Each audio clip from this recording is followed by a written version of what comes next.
ఉన్నారు? నేనైతే చాలా బాగున్నాను. మార్నింగే బాగున్నాను అన్నాను కదా! అంటే ఇది నేను పోస్ట్ చేసిన వీడియో తాలూకు ఈవినింగ్ అనమాట. నేను ఇవాళ ఇది ఈవినింగ్ వ్లాగ్‌లా అయితే ఏం చేయట్లేదు కానీ మీకు నేనెలా చేసుకుంటాననేది చూపిస్తా అన్నాను కదా! నేను కంట్రీ డిలైట్ నుంచి మీగడ స్టోర్ చేస్తున్నాను. అది నేను ఇప్పుడు చూపిస్తాను మీకు ఎలా చేస్తున్నానో, ఏంటి, అది ఎంతవరకు వస్తుంది. 2 గిన్నెలకైతే పొగైంది. చిన్న చిన్న గిన్నెలే పొగైంది. చూద్దాం ఎంతవరకు వస్తుందనేది. వేడిగా అయితే ఉంది. బాగా మండుతుందనమాట ఫేస్ అంతా. అందుకని చెప్పి నేను ఫేస్ వాష్ చేసుకున్నాను. ఇదిగో మీకు మార్నింగ్ చెప్పాను కదా, ఇలా అయిపోయింది జుట్టు మొత్తం ఊడిపోయింది.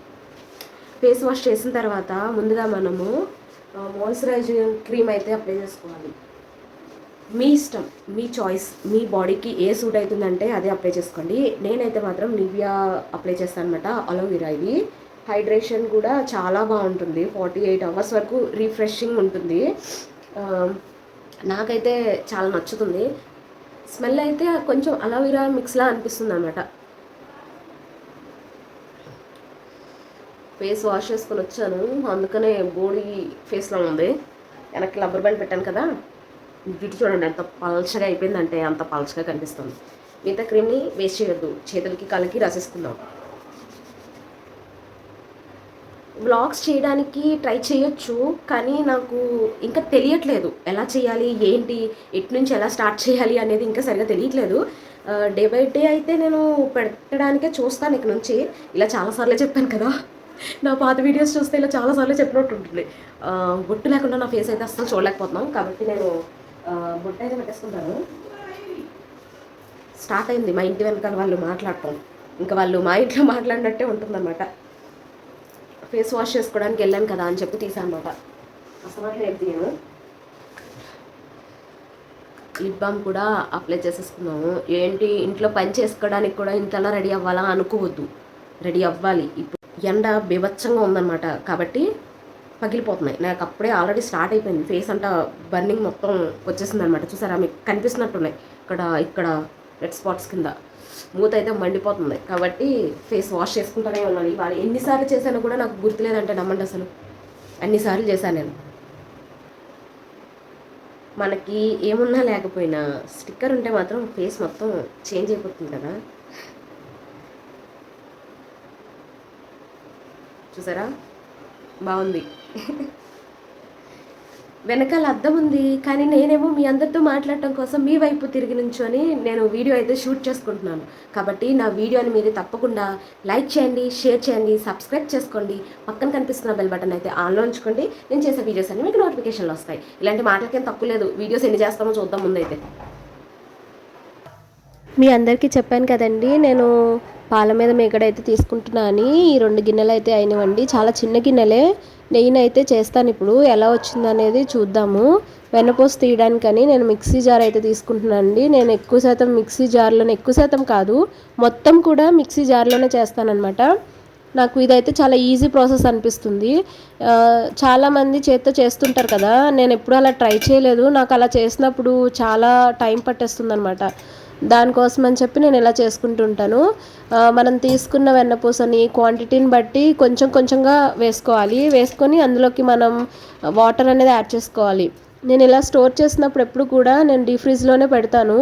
రేపు చేద్దాం అనుకునేటప్పుడు ముందు రోజు నైట్ తీసి కింద నార్మల్ ఫ్రిడ్జ్లో పెడతాను అనమాట.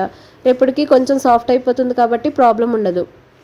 ఇలా మిక్సీ చేసేటప్పుడు మనము కొంచెం కొంచెంగా చూసుకుంటూ ఉండాలండి. చూసుకుంటూ మిక్సీ చేసుకోవాలి.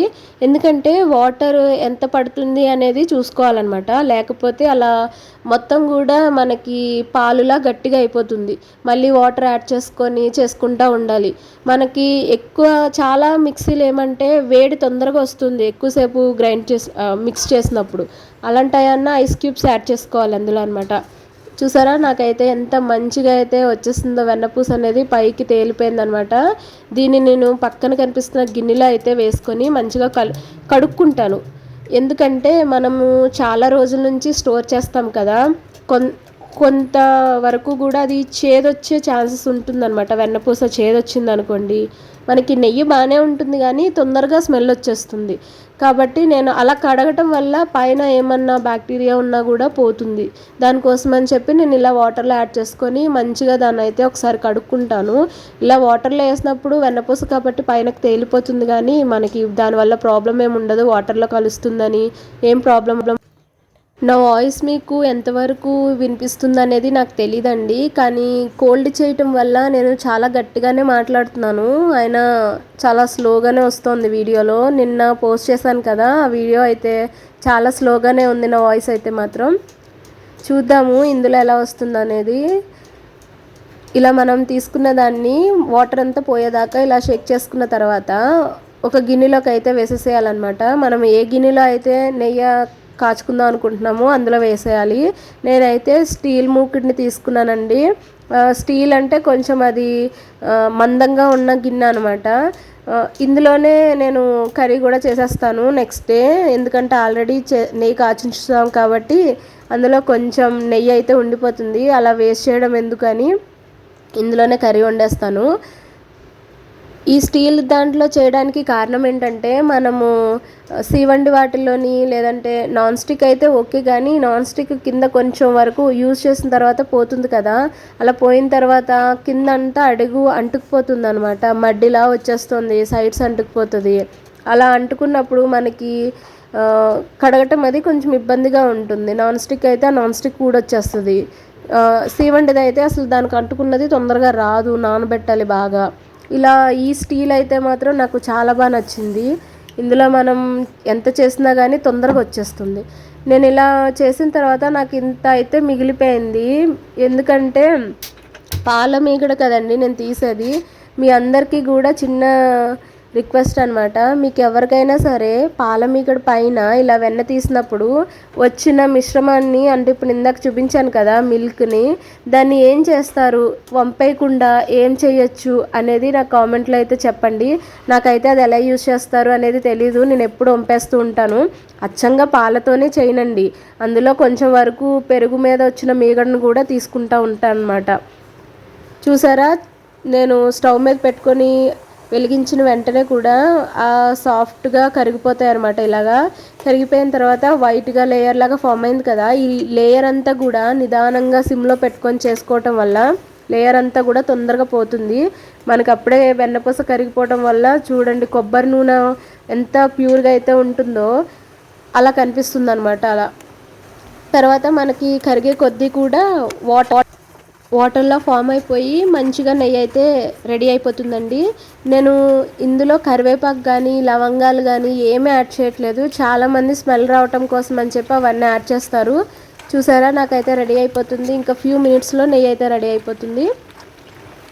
నా నెయ్యి అయితే ఈ విధంగా వచ్చిందండి. క్వాంటిటీ ఎంత ఉందనేది నాకైతే తెలీదు, నాకు చిన్న బాక్స్లోకి అయితే అవుతుంది. నాకు ఈజీగా ఇది ఒక 15 days వరకు వచ్చేస్తుంది, ఎందుకంటే నేను నెయ్యి చాలా ఎక్కువ తింటాను కాబట్టి. చాలా ఈజీగా చేసుకోవచ్చు, ఇది పెద్ద ప్రాసెస్ అయితే అని అనుకోవద్దు. ఈ వీడియో మీకు నచ్చితే లైక్, షేర్, సబ్స్క్రైబ్ అయితే చేసుకోండి. పక్కన కనిపిస్తున్న బెల్ బటన్ని ఆన్లో ఉంచుకుంటే నేను ఇలా చేసే వీడియోస్ అన్నీ కూడా మీకు నోటిఫికేషన్లో వస్తాయన్నమాట. థ్యాంక్ యూ సో మచ్ అండి వాచింగ్ దిస్ వీడియో. ఒక లైక్ అయితే ఇవ్వండి, నాకు కొంచెం మంచిగా అనిపిస్తుంది అనమాట. దానివల్ల ఇంకా వీడియోస్ చేయాలి అని చెప్పి ఇంట్రెస్ట్ అయితే వస్తుంది. ఈ నల్లగా చూసారా, చాలా తక్కువగా వచ్చింది, చాలామందికి ఎక్కువగా వస్తుంది, నాకైతే చాలా తక్కువ వచ్చిందండి. మా మావయ్య వాళ్ళంట చిన్నప్పుడు అలా వచ్చిందని గోదారి అంటారంట, దాన్ని పంచదార వేసుకొని తినేవాళ్ళంట. చెప్తా ఉంటారు నాకు అస్తమాట్లు నెయ్యి కాచినప్పుడు అనమాట. Thank you so much.